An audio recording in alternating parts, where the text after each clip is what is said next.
Oh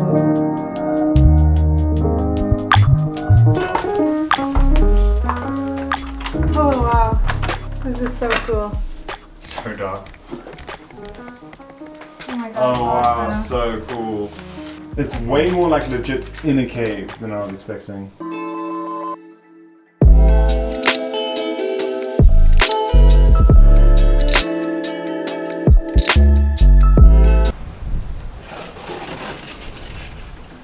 Welcome to Kagga Kamma Nature Reserve.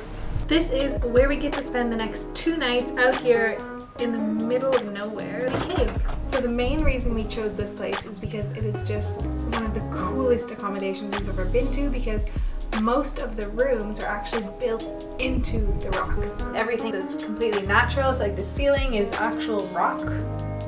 They carved it out. And each room is huge because it's like a little cave. This is the bed, looks super comfortable, and the view from bed is amazing. You're just looking straight out at the rocks with these huge windows in front of you. I think sunrise, sunset is going to be spectacular. Every room comes with a little like tea section, a little mini fridge, as all hotels do. Like a cave bathroom, literally. Ceiling is made out of rock. Well, it's the natural rock. You have this little shower, which is like little cozy little rock shower. And then there's some info here, and we found out this place is actually completely self-sustainable. Everything in the whole resort is solar powered. So yeah, as I said, the room is small and simple but really cool. And another great part is you have this balcony, which you just saw, which looks out to the Cederberg, and it is just completely unobstructed view going for miles and miles and miles.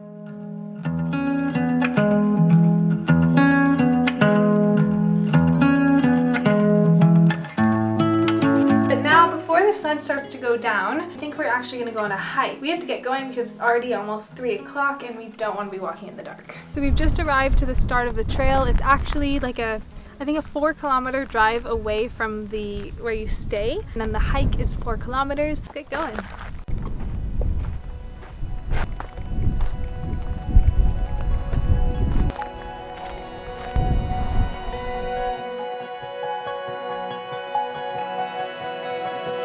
Look how cool this is. It's like a thin little pathway to walk through for this hike. We're following the blue arrows. So cool. Look out for the rock art, I guess. It feels very rock arty.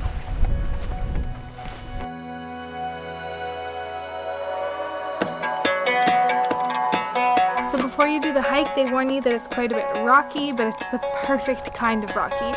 It's the really fun kind where you kind of have to squeeze between rocks and climb them, just like this next part.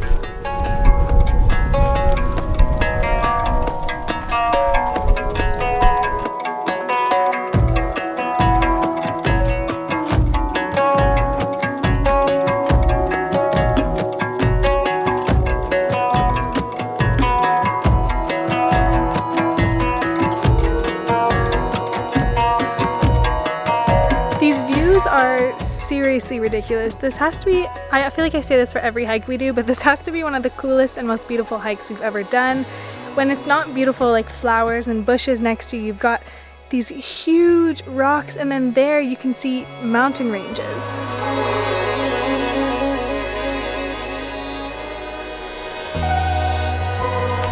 hike is so cool. We're now descending between these huge walls of rocks.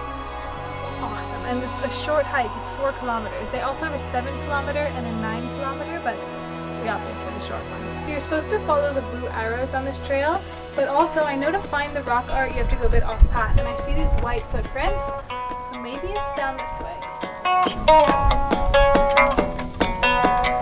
So my theory was wrong. No rock art yet. Let's keep looking.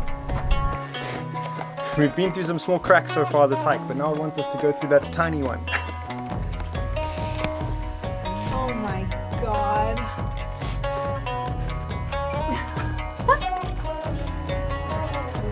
This is so cool. Thank goodness we stretched before we did this. Jokes. That was fun.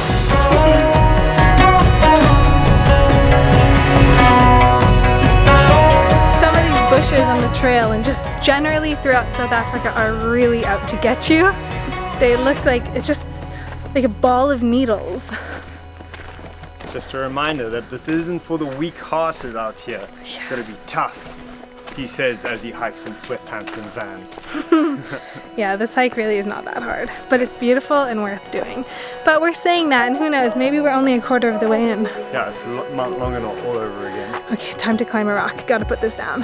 If I was a sand person, this is probably where I would have done my rock art. It's comfortable, but nothing.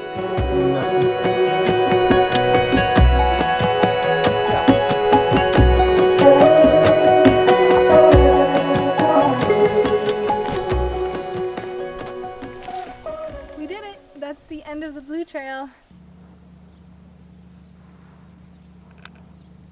Good morning. So yesterday when we left you off at the end of the hike, we didn't do much. We just had dinner and relaxed, and now it's the next day. The skies are turning blue. It started off cloudy, so it's looking beautiful. We're going to go out and do one of the most popular activities to do when you come here, which is a rock art tour. So you hop on one of their cars, which is those like typical safari open vehicles. You drive through the bush for about 40 minutes where you'll see maybe animals, beautiful plants. I think they stop off and tell you about the different plants that the sand people used in their everyday lives. And then eventually you get to the rock art section where you look at rock art and you learn the history about it. And yeah, it's gonna be sick. Over there is where we stay. It's these rooms in the rocks, as you've seen, and you can barely even see them if you're not up close.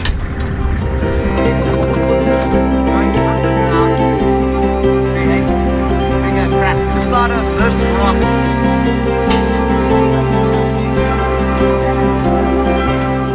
So we've made it to the area with the rock art. It was a really cool drive. It took about an hour to get here. You guys did, they would actually cook. But it's incredible. It's absolutely incredible. Thing on that side that I want to show you. I will give you. Alright, I am actually in one. Oh, spider. I'm actually in one of the caves that the sand people use. This actually housed about 20 of them. This is where they slept.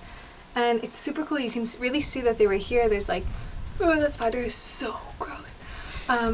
Soot. Make sure there's none above my head. You can actually see the soot all on the roof in different spots, because what they would do is they would light fires at various spots in the cave, and it would heat up the rock and also deter animals from coming in and taking over while they were out hunting and gathering. And then they would come back, make the fire, I think here or something, and then the whole rock would be heated and they could sleep somewhere that was kind of warm. And then we also have seen a bunch of really, really cool rock art. I mean, honestly, before coming on this, I can't say I was super excited to see rock art, but wow, it is so worth seeing. It's kind of surreal. We'll show you the really cool examples after, but there's actually a little one here, which is a little eland?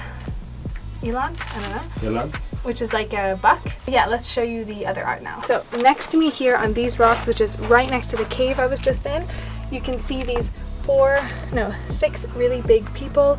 And the reason that these have stuck all these years, even though all the weather erosion erodes the rock, is because of the animal fat used in the paint. And yeah, it's really incredible. So this one here depicts a ceremony which they would have for when women's went into womanhood, when manhood started, and when somebody gave birth. So you can see there's actually a pregnant woman down there, and these represent the ancestors, but also they represent the men who go out and hunt for something really, really big, just to honor the ceremony. Because normally they would hunt small things because they didn't want to waste food, and something huge would be too much food. There's also this, which is really cool. It's in the shape of a heart, and the heart is made out of fingerprints of all the different people in the tribe. These are roughly 6,500 years old. So it's crazy to think that these people were here 7,000 years ago, and these are their fingerprints. And in the middle is their god, who is in the shape of a praying mantis, because it was a shapeshifter and that was one of the preferred forms.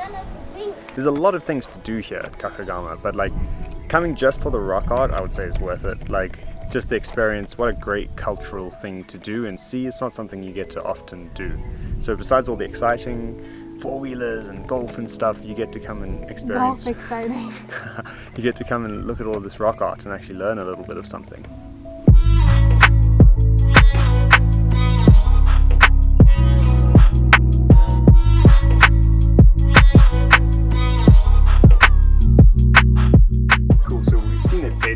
earlier, but this is actually their kitchen. So again, you can see all the soot in there where they would have their fire going. This piece of rock here is actually really smooth, and that's where they used to sit, which is amazing to think. And up here in all these little holes, they would store their herbs and tools and stuff. So they had like a little designated kitchen. Looks like a nice kitchen. So this is another spot where there's a lot of rock art, and here you can see the difference between how they depict females and males. And it's not meant to be in a disrespectful way, it's just how it was. So the females have really, really big butts, and it was a sign of respect, I think, to make them have really big butts. And then the males, their private bits are sticking up and large, and that's how the men were depicted. And if it wasn't like that, it means that you were disrespected.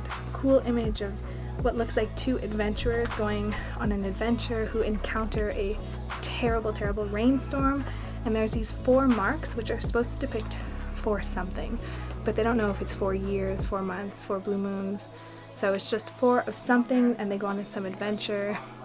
Oh yeah, and there's also a part where they depict Europeans, because this is kind of when the San and European conflict started.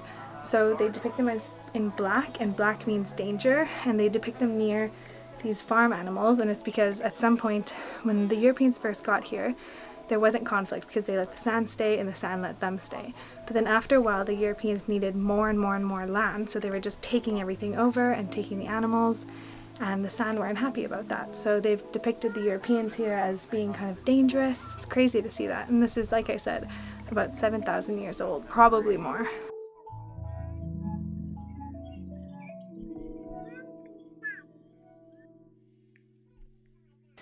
So yeah, that was the rock art tour, and for the rest of the day we actually still have more really cool activities planned. Soon we're going to go quad biking, but first we're going to head to lunch. And the food here is actually really good, so.